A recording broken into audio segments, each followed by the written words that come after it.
Hello ladies and gents, welcome back to the channel. Welcome to a new night point of view review. In front of us is the new Leapmotor B10 fully electric model from Leapmotor, and tonight we're testing the top spec. This is called the design trim with a bigger 65 kilowatt hour usable battery. It's an LFP battery. Now this is a rear-wheel drive electric motor. On the back produces 160 kilowatts of power, which is equal to 218 horsepower. Now 0 to 100 is 8 seconds and top speed is 170 kilometers per hour. Now I left the key card in the car so you can see the headlights. We're gonna do our standard night review. We're sitting on 18-inch alloys, comfortable suspension, maybe too comfortable. The car is leaning, it's going like a boat over uneven parts of paved road, so it's not a sporty ride, it's more focused on comfort. You can see here the LED taillights. Now if you saw the night review, you saw the tailgate and so on. Now we're going to jump in the car. So the car is technically on. You have a key card here, just tap. Otherwise I would use an app. We're going to do some music tests as always and just head out. So let me just play some. Okay, there's some news. Let me see, maybe this one. I'm central to nowhere, thinking of sleeping. So the sound system, you saw I've maxed out the volume, and it's kind of weird that it's not so loud.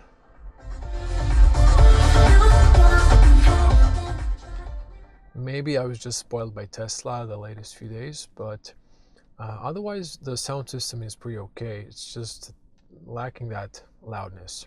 Navigation, here it is. This is the navigation. If you zoom in, you can see sometimes, okay, here you can see the buildings. I'm not sure why you can't see them in this neighborhood. And what I also saw is like street lights. So yeah, there's some interesting details on this one. So you can have a top view, north view, and that's it. Now, I thought I would switch only to ventilation, but I definitely need some AC. I'm gonna keep the fans at low. And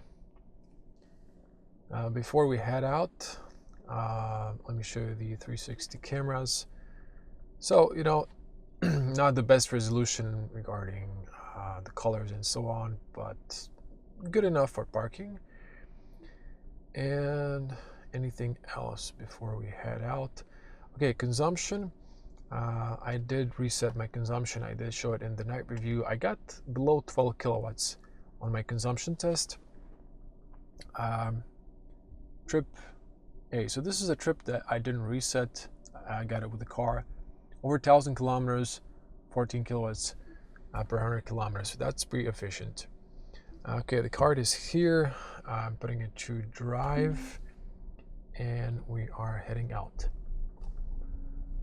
Now, one thing you immediately notice, U-turn is pretty great. Now, you can see this preview. You have it here and you have it here. So I don't really see the point of having it on the big screen. I would prefer to have navigation, but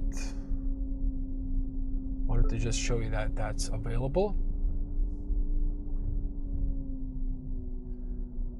And okay, we're heading out.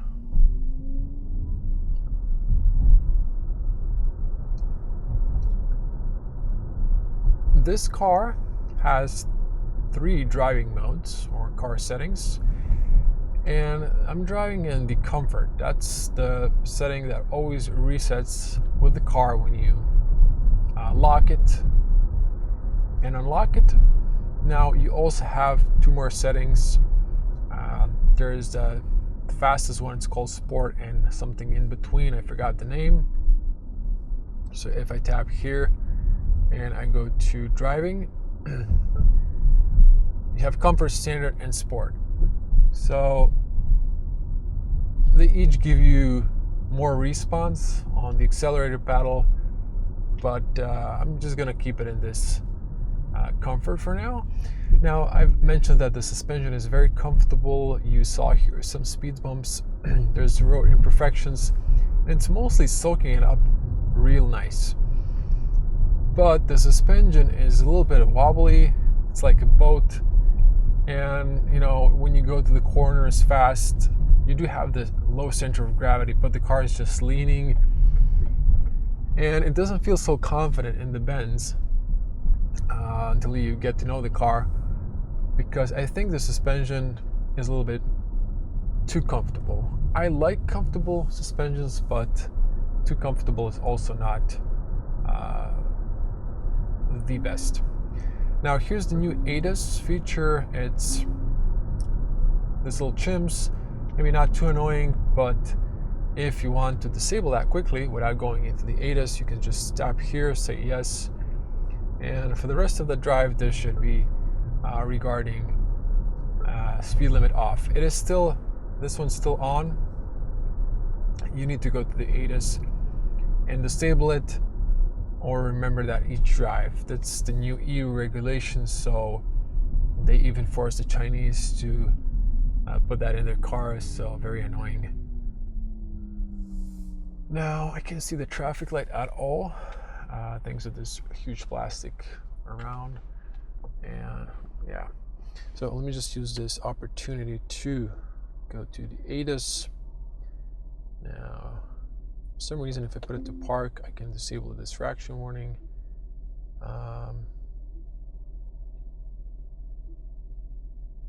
Okay, that's that. You also get this when you start driving or when you're using a turn signal, which I personally don't think I need, but it's there.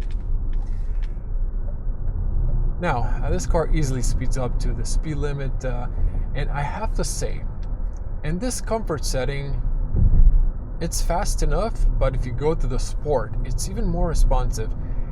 And the Leapmotor isn't a premium EV. It's a budget-oriented EV.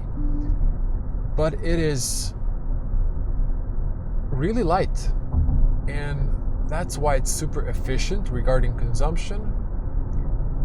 And I think it's a good balance. I would just put a bit firmer suspension to have a better control when driving, so it could be something close to a Tesla. Now, I've mentioned the Tesla for a reason.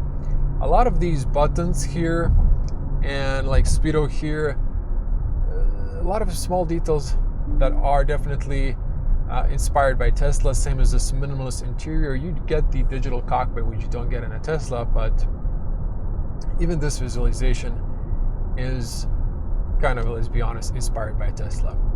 Now, this visualization sees traffic in front of you, but it doesn't show cars. Even if there's a car in your blind spot, there's a blind spot light warning. It doesn't show cars here. If you move this, you can see there's no buildings. They're just appearing in front of you. So I don't see the point of this visualization, because it's not like the one in Tesla. In Tesla, you can see cars behind you in your blind spot, and it uses all the cameras. This one does have the backing camera. It just doesn't recognize traffic, and I think this is just a gimmick. It's not really functional. So maybe Leapmotor, you can actually make this more functional and maybe add that rear traffic visualization and traffic in your blind spot. That'll be really nice. Regarding the rest of the interior, I can't complain too much. It is minimalist design. I did say in the night review and in my review, there are a few things that are kind of illogical and missing in this car.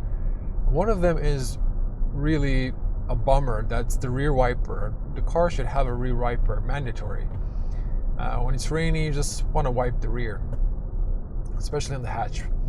Now, the other one I would say is also important is having lights in the cabin on the back. And another one that's maybe not super important is it would be cool to have on the back air vents also these ambient lights. That would just make this interior more perfect.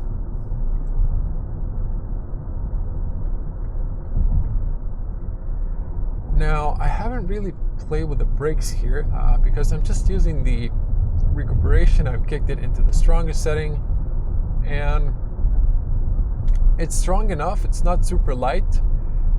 There is an option to engage one pedal driving, but it disables the driving modes. It keeps it in the comfort setting.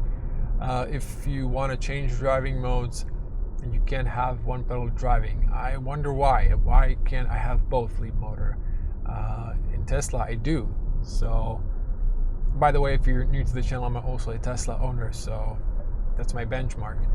Now, these are the things that can be changed via software updates, which you do get here in the Leapmotor as well.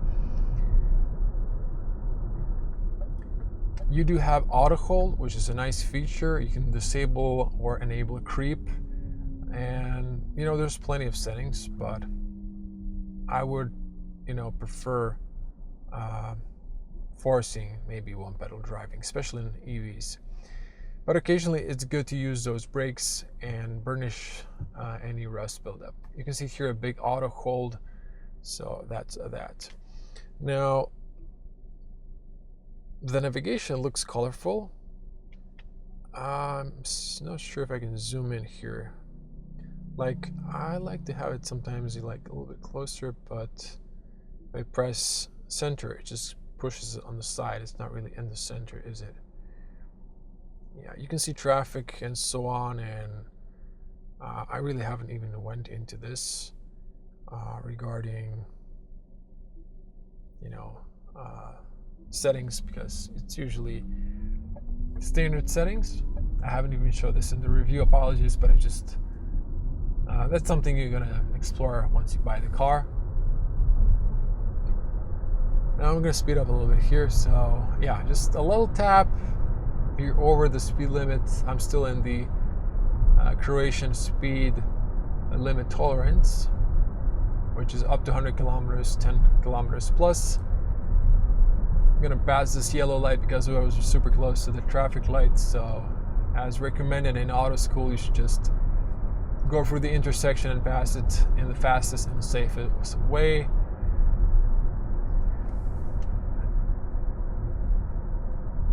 I'm just looking at my consumption. It's 13 kilowatts, so really efficient. We're probably going to ruin that consumption once we get to the highway, which is close. I'm also trying to think, is there anything else that I want to maybe mention, or am I forgetting anything? Yeah, the steering wheel has different settings, so it is mostly okay. There's again sports setting, gives you more feedback, and very light and something in between.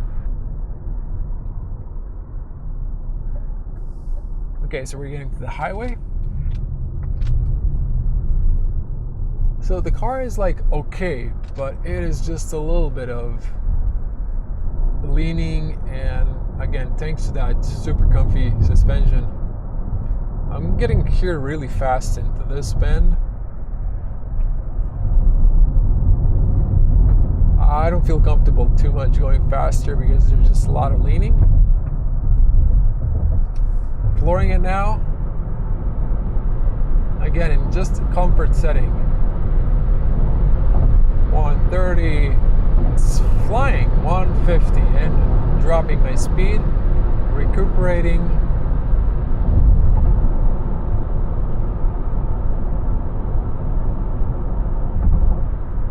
Now we're on winter tires for some reason. They didn't swap these out to summer tires.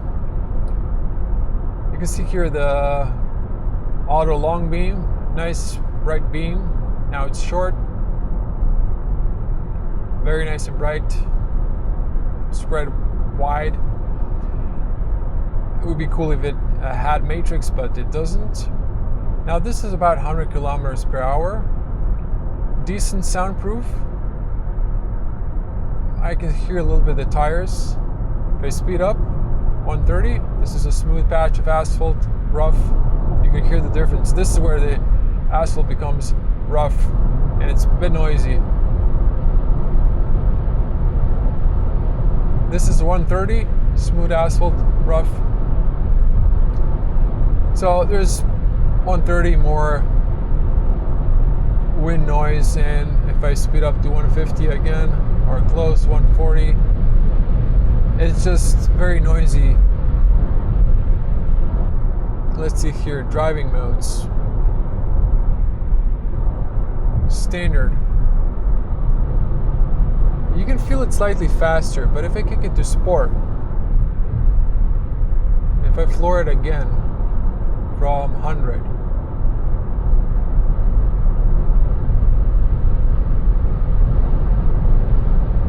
I feel like I don't feel too much difference on the highway, to be honest. I would say maybe the key difference is in the city, where you feel the punch and more response. You can see here the visualization, and it's gone. It just disappears once it gets into your blind spot. Double tap, same as a Tesla or the legacy models with the little lever for the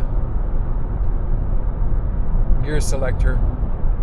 Now you can see the line here is green. You can see in front of me, it keeps you in the lane. As long as your hands are close to the steering wheel, it's going to keep you in the lane. Now when you're not in the highway, the lane assist might be fighting you sometimes, so it's best to disengage those features in the ADAS settings. But altogether, a nice assistant. It is also definitely inspired by Tesla. Just Tesla has this blue instead of green. But I see this in a positive way, that Leapmotor, saw, Tesla made some good stuff, and we're gonna just copy that. And it's getting confused here by this old yellow marking that's supposed to be erased, but it's still kind of confusing all the cars, even the Tesla that I had on test last week. But altogether, this assistant is working pretty good. Altogether as well, a fun car, roomy, and cargo's decent. It could be bigger, if we're being honest, but it's a nice efficient car and it just flies. It's very light.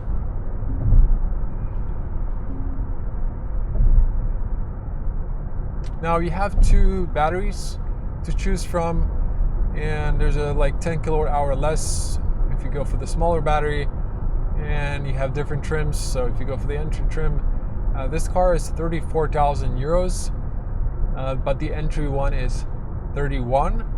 And if you get in Croatia an EV incentive, it's going to be 26 in fall applications. So this car does qualify. You can get this for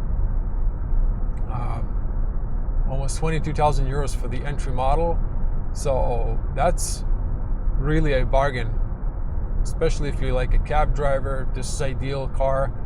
The cargo is big enough for taxiing, and there's a very spacious cabin. So and this car is super efficient again in the city, so perfect for ride shares. I can definitely tell you that the response is much faster at this lower speeds if you kick it to sport. We're gonna do 0 to 100, hold the brake, floor the accelerator, and release the brake.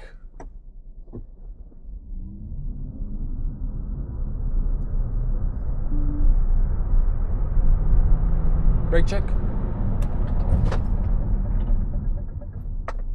So the hazards engage.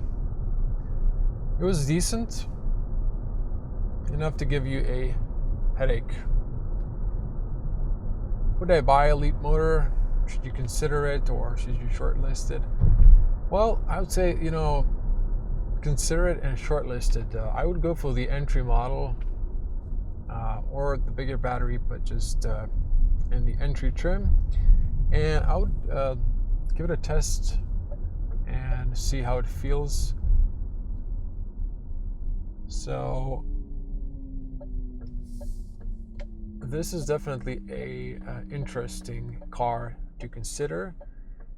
It's on the budget, and I think it's great if you get an EV incentive because it's practical. It's big SUV, very efficient in the city. You can also do road trips with it. So altogether, not a bad car.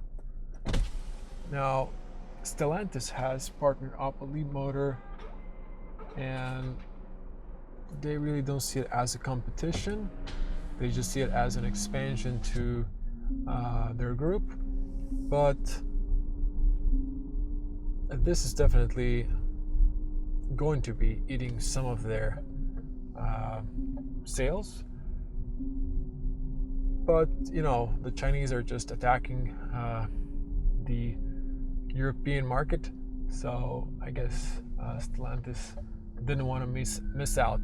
Now, definitely this is a car you should try out for yourself and see if it fits you, because personally I think it's great, but it's a budget EV. It's not in any way bad, but it's also not